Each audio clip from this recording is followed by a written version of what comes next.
বন্ধুরা, ন্যারেশনের বাংলা হচ্ছে উক্তি। I said to him, do you like to eat jackfruit. কিছু নিয়ম কানুন পালন করতে হয়, তবে অর্থটা বুঝতে খুব সহজ হয়ে যায়। এখানে বন্ধুরা দুইটা অংশ, এটার নাম হচ্ছে রিপোর্টিং ভার্ব, এটার নাম হচ্ছে রিপোর্টেড স্পিচ। রিপোর্টেড স্পিচ দিয়ে যদি প্রশ্নবোধক যদি শূন্য হয়, এটা ইন্টারোগেটিভ সেন্টেন্স। শুরু হয় ভুল বলছি, শেষে যদি প্রশ্নবোধক চিহ্ন থাকে তাহলে interrogative sentence.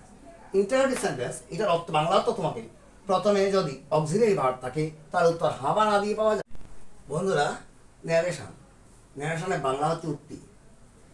I said to him, do you like to eat jackfruit. কিছু নিয়ম কানুন পালন করতে হয়, তবে অর্থটা বুঝতে খুব সহজ হয়ে যায়।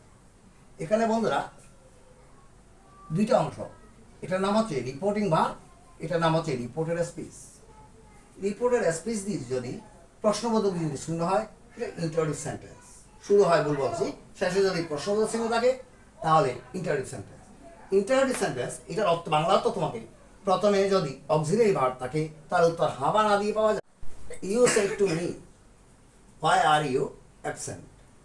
তুমি আমাকে বলেছিলে কেন তুমি অনুপস্থিত।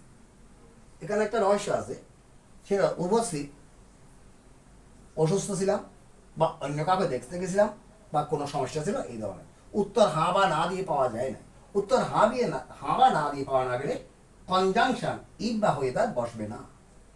রিপোর্টিং ভার্ব যেহেতু ইন্টারোগেটিভ সেন্টেন্স, সেহেতু রিপোর্টিং ভার্ব পরিবর্তনে আজ বসবে, আজের পরে টু বসে না। তাহলে আনসার হচ্ছে বন্ধুরা he said to me, have you done your homework. আমাদেরকে ন্যারেশন করতে হবে, এটা হচ্ছে ডাইরেক্ট ন্যারেশন। যখন রিপোর্টিং ভার্ব থাকবে, রিপোর্টেড স্পিচ থাকবে, কিংবা কমা থাকবে, ইনভার্টেড কমা থাকবে, তখন সেটা হচ্ছে রিপোর্টিং ডাইরেক্ট ন্যারেশন বা ডাইরেক্ট স্পিচ। আর আমরা করবো সেটাকে ইনডাইরেক্ট, আর ইনডাইরেক্ট দেওয়া থাকলে সেটা করবো ডাইরেক্ট। বন্ধুরা, এখন প্রশ্নবোধক চিহ্ন আছে, তাহলে রিপোর্টিং ভার্ব পরিবর্তনে আজড হবে। হি আজড মি। টু উঠে যাবে, আজকে পরে টু টু বসে না, সেই ডে পরে বসে। এবার 2x - 3, 2x - 5, 2x - 3 into 2x - 5 এর গুণফল সূত্রের সাহায্যে বের করো। বন্ধুরা, বইতে সূত্র দেওয়া আছে x + a into x + b। সেই সূত্র আমি আগে লিখি আগে, x + a into x + b। তার মানে এটা মিল, এটা মিল নেই। এবার সূত্র দিয়েছে x² plus a plus b into x plus a plus a plus একে b দিয়ে গুণ করলে এক।